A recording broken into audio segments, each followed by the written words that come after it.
Club nights, hip hop steps. పూర్తి వివరాలకు చదవండి రేపటి సాక్షి దినపత్రిక. తిరుపతి లడ్డు గురించి ఆల్రెడీ మేము చెప్పడం జరిగింది. ఇది సాధారణంగా ఎవరైనా ఒకటి ఆరోపణలు చాలా రకాలు చేయొచ్చు, చాలా రకాల రాజకీయంగా ఆరోపణలు వస్తాయి. ఆరోపణలు రాజకీయపరమైనవి కానీ లేకపోతే వ్యక్తిగత పరమైన ఇంకొకటి అయితే పర్వాలేదు. ఈ ఆరోపణ అత్యంత ప్రతిష్టాత్మకమైన ప్రపంచ ప్రసిద్ధి చెందిన అందరి సెంటిమెంట్కి సంబంధించిన ఒక తిరుపతి మహాపుణ్యక్షేత్రమైన తిరుపతికి సంబంధించిన విషయాన్ని బయట పెట్టేటప్పుడు తప్పు జరిగితే శిక్షించడంలో కానీ తప్పు జరిగితే సంబంధిత వ్యక్తుల మీద తగిన చర్యలు తీసుకోవడం కానీ ఎవరికీ అభ్యంతరం లేదు. కానీ సరైన సాక్ష్యాలు లేకుండా, సరైన వివరణ లేకుండా, సరైన పద్ధతిలో కాకుండా ఒక ఇష్యూని బయటికి వదలటం అనేది అది చాలా తప్పుడు సంకేతాలు వెళ్తాయి. అంతేకాదు చాలామంది మనసులు చాలా నొచ్చుకున్నాయి.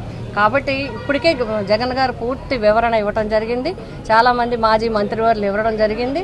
ఎందుకంటే మేము ఎందుకు అంటున్నామంటే ఇది ఎవరో ఒకళ్ళు ఆరోపణ చేస్తే కదా.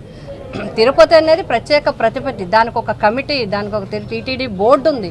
ఆ బోర్డుకు సంబంధించిన అంశాలు ఉంటాయి. ఆ బోర్డులో పర్చేస్ కమిటీ ఉంటుంది.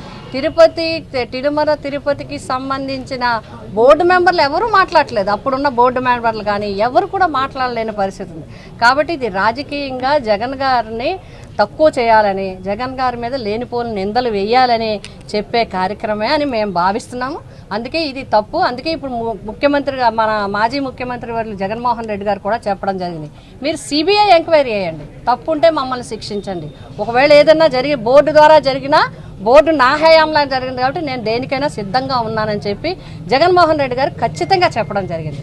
కాబట్టి నిజానిజాలు ఇప్పటికైనా తేలాలి. ఆ వెంకటేశ్వర స్వామి తేల్చడం దేవుడి మీద వదిలేయడం కాదు, ఖచ్చితంగా చేయాలి. ఏదో నామకహ కమిటీలు వేసి కాదు, నిజంగా సిట్టింగ్ జడ్జితో కానీ సిబిఐ ఎంక్వైరీ కానీ వేసి నిజానిజాలు తేల్చాలనే మేము ప్రజల తరపున, భక్తుల తరపున, హిందువుల తరపున, వెంకటేశ్వర స్వామిని నమ్మే వాళ్ళ తరపున మేమందరం కూడా కోరుతున్నాం.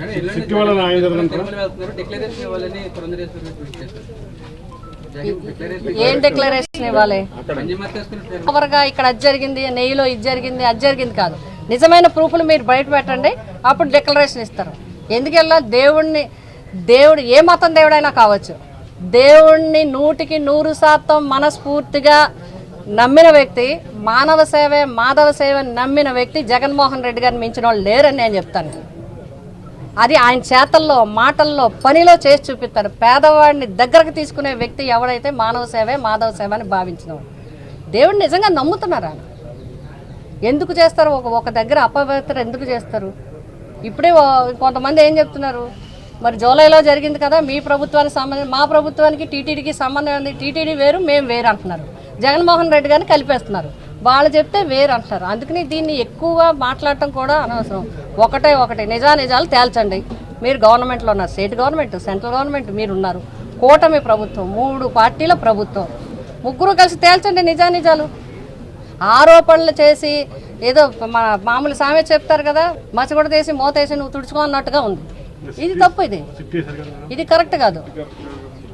సిట్ ఎందుకు కరెక్ట్ అవుతుంది? సిట్ ఎందుకు? నీకు కావాల్సిన మనిషిని నువ్వు, నేను కావాల్సిన మనిషిని నేనే వేసుకుంటే ఎలాగా?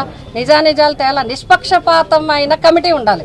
అంటే సిబిఐ ఎంక్వైరీ జరగాలి, లేదా సిట్టింగ్ జడ్జితో పెట్టండి, నిజానిజాలు తేల్చండి. దేవుడితో తిరుమల తిరుపతి దేవస్థానంతో ఆటలొద్దు. ఇది మా అందరి విజ్ఞప్తి.